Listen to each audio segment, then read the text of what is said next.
Salutations, everybody. It is Matty here today. Hope you're all doing absolutely excellent. And today's a fine day to talk about Obsidian Entertainment because they are rounding out one of the busiest years we've seen from a game development studio, period.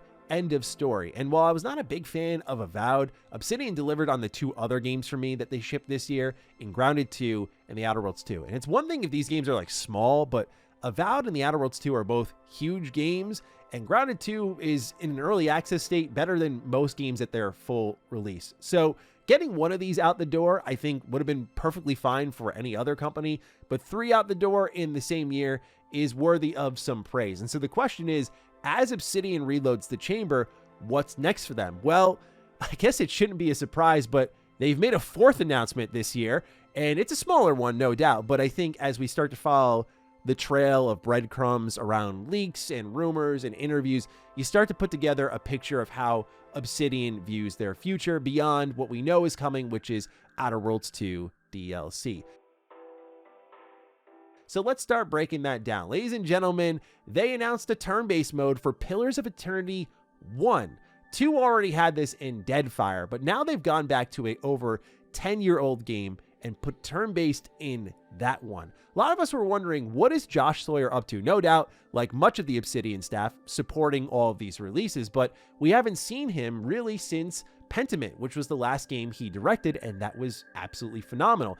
And a lot of us are eager to see what this genius is going to put his mind into next. He's one of the main, pardon the pun, pillars of the Pillars universe. The other was Carrie Patel, who we saw exit Obsidian Entertainment at the top of this year. And given the conversation around Avowed and how it didn't seem to do as explosively well as we maybe hoped it would have done, which we'll talk about in a little bit more extensive detail in a second here, we kind of figured Carrie was like, okay, if you're not working on Pillars, she was one of the main supporters of that franchise since its inception, then I'm out. And a lot of us took that exit alongside like no real premium DLC for Avowed as a sign that maybe the Pillars universe is being put on ice. You combine that with more aggressive moves internally by Microsoft to kind of hit certain metrics for all of these studios. And would Obsidian Entertainment even be incentivized to pursue a sequel to Avowed? Well, we'll talk about that in a moment, but this turn-based mode looks awesome. And in fact, it's that real-time with pause combat that has always pushed me away from games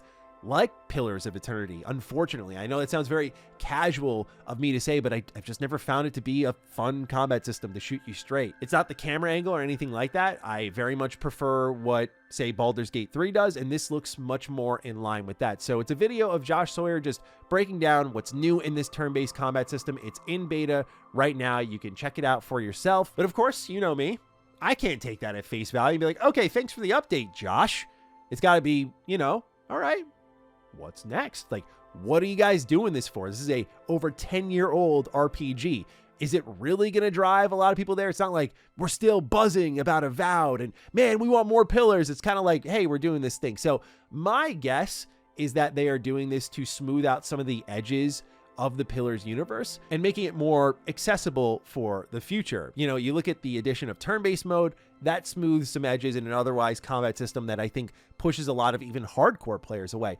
Avowed, the existence of that, just this kind of spin-off within the same universe that's more Skyrim-like, more like, I look at that and I know what that is. It's more casual friendly, if you will, would bring hopefully more people into that Pillars universe. And I think the reason they're doing this is because Obsidian wants to hang with the Pillars universe and make an Avowed sequel. But don't take my word for it. How about Chris Avellone, who was one of the leaders at Obsidian for a long while, had left the studio, definitely not in a good spot with the leaders, which is why some people do take his information with a grain of salt. Like, is there a potential axe to grind here? But I do believe Chris, because I know he still knows people within Obsidian and has this type of information. But he says apparently, aside from DLC plans for the Outer Worlds 2, it seems like Obsidian is making no plans for the Outer Worlds 3, but they are doing Avowed 2.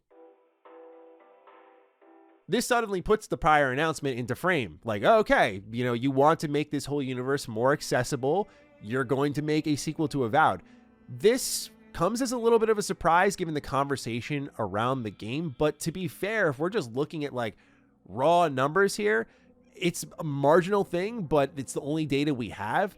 The Steam player charts for the Outer Worlds 2 are not as good as Avowed. If you want to take it a step further, I went over to Steam Spy, which I've spoken to a lot of indie devs. They use this as a tool to kind of help gauge like genre competitors and how much they're selling and what should they expect when they kind of bring their game to market when they're like pitching to publishers. So it's pretty useful data. A lot of them have said like it's very accurate to what their games have sold. So it's definitely not like take it to the bank information, but definitely very useful insight here. But it suggests that Avowed on Steam alone sold just under 650,000 copies. And if you pay attention to what Obsidian's said in the past, they budget their games like they're all going to fail. And you combine that with like Avowed sales and maybe an eventual port.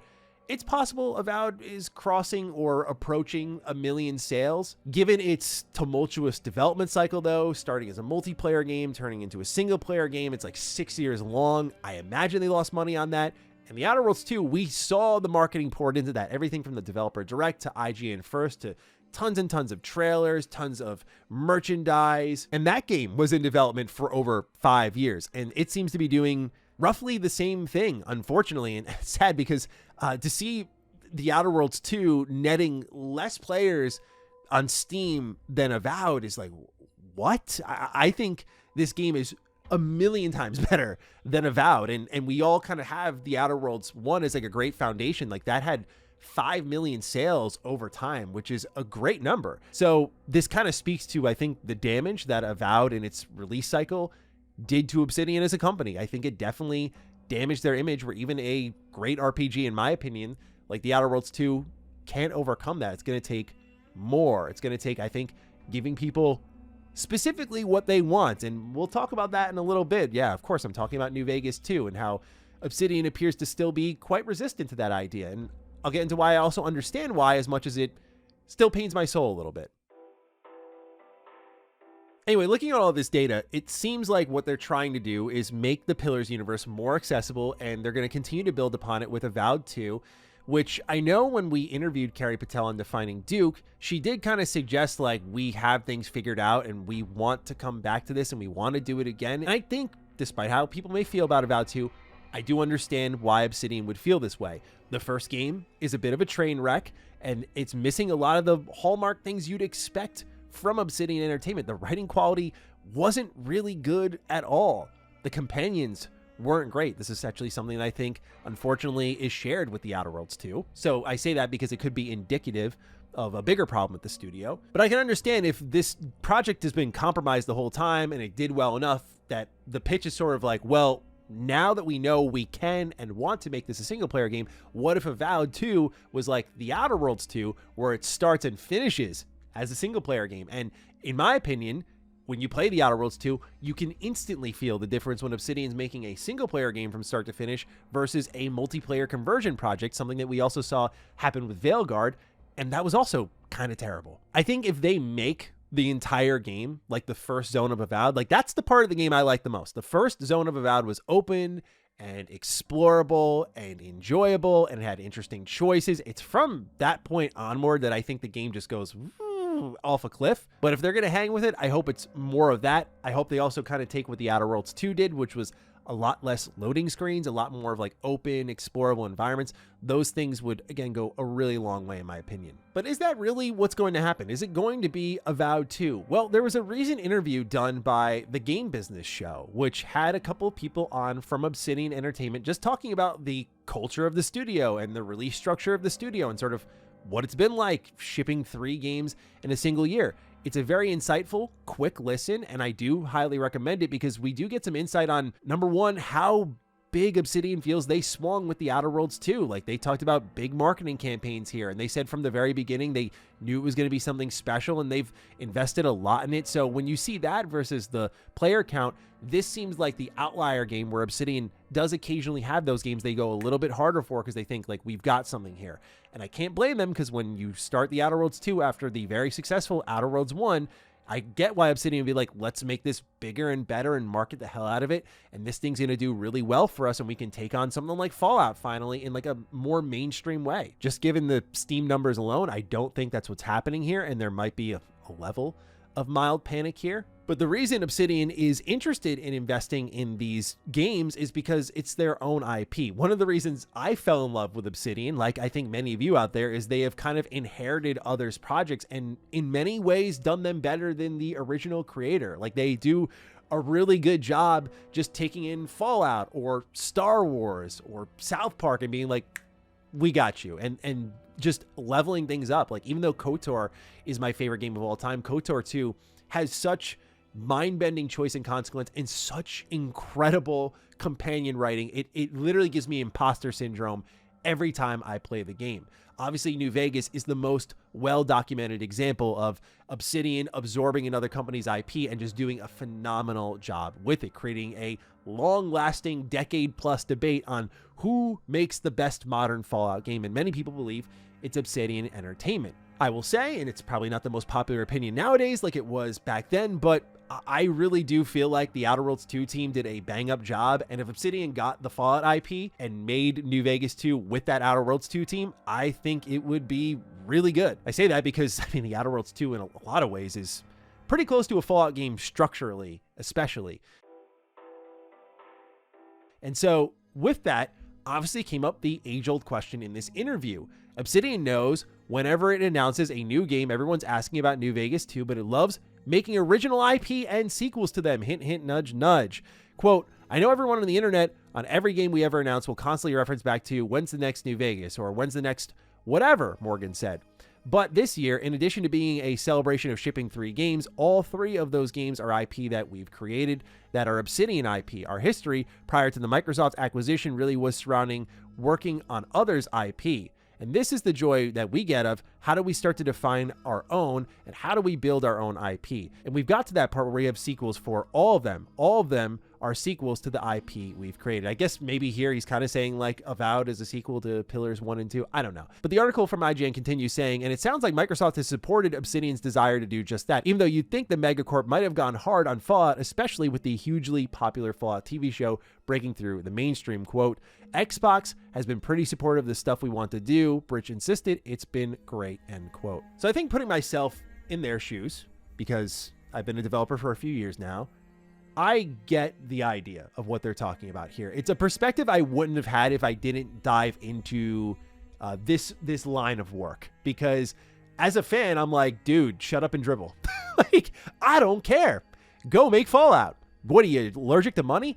And there's still a part of me that has that feeling of like, eventually business is going to necessitate that you swing a little bit harder than 18K concurrent players on Steam for 2 big RPGs. But that point aside, I understand that Obsidian's inherited other people's stuff and they're like, hey, we want to make our own thing now. But Pillars happened before Microsoft, so did Tyranny. Like, they were making their own stuff. What I think a lot of studios nowadays are not cognizant of, though, is the very delicate balance of course, respecting the artist. Like what's said here. We want to do our own things.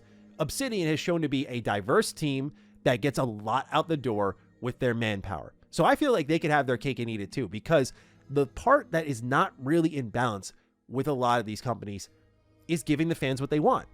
It's always going left. I think a great recent example of that is what Quantic Dream did. Like, everyone's wondering where this next Star Wars game is, or like, how are we following up Detroit Become Human? And it's like 3v3, former mobile game, now live service. Come check us out, y'all. It's like, what? Like, you have a reputation, and it's important to balance that creative freedom with sort of the studio DNA. Whether Obsidian loves it or hates it, man, y'all are known for Fallout so much that you have turned your sci-fi space series in the Outer Worlds into the most Fallout-ass game minus the label. All you need is the brand, slap it on there, and it's like, oh, it's a Fallout spinoff. Okay. So if you are making those style of games, you are just inviting those people in more. And again, I think I speak for everyone. If you asked me, gun to my head, Avowed 2, New Vegas 2, from today's Obsidian, I think the choice is really easy here. I do think an Avowed 2 can be much better than the first one if it starts off as a single player game, if the Outer Worlds 2 was anything to go by again. But this comes back to that balance of like, you're kind of inviting a whole mess through the door by like ignoring the New Vegas demands and going for a sequel to a pretty controversial and surprisingly low quality release that y'all really aren't usually known for. And especially when Obsidian still is, as we saw with the tragic Fallout Daystream, we saw Fergus Urquhart, CEO, still there, who was around with New Vegas. The director of New Vegas in Josh Sawyer, still there. John Gonzalez, the guy who led the writing on New Vegas, is still there. Obviously, the main pen missing in all of this is Chris Avellone, who we still sorely miss his pen in this industry, and I think people will be reminded of how great he is when we finally see his work again. But Obsidian is lucky to have great employee retention. Unfortunately, now we have people like Megan Starks and Carrie Patel who have left Obsidian, and those were some of the like proper Obsidian homers that were of kind of the newer era that did a really great job. Like Megan Sparks did the DLC for Outer Worlds 1 with Murder on Eridanos, which is one of the best DLC I've played. So they've unfortunately lost some of that talent, but they're still like the original minds behind New Vegas right there. To me, it's missed opportunity. I'm not even talking about business. Like, it's missed opportunity of, it's right there. You're owned by the company as Fallout. And I think at a certain point, I get Xbox has given them that space. And certainly if you're Xbox, you have a ton of studios that struggle to ship games. You're probably going to let the one company who does actually ship games consistently and reliably do their thing. But I think at a certain point, there's going to be a nudge of like, hey, remember that story that went out on Bloomberg about 30% profit margins? Yeah, like your awesome RPG like the Outer Worlds 2 netting this type of player count, Game Pass included and everything. I don't know what the total players are right now, but hey, we're going to need a little bit more than that. And this is what I talked about in our prior Xbox videos, if it's kind of creating this life or death situation for a lot of these teams where I feel in their heart of hearts, Obsidian probably wants to go move on to, yeah, let's do Avowed 2, but will they be able to? Like, will that be the reasonable business decision? When I talked about in that video, the clash of like creativity and survival. And it's like, yeah, we want to do Avowed 2, but we know that might be a bit of a business risk given how the first game performed, not just in the terms of this conversation, but review-wise, it was a lot more controversial than any RPG we've done before, versus the very, very easy win of Fallout New Vegas 2. Because right now, Fallout fans are so desperate, so hungry, that they will take anybody, myself included, making a Fallout game.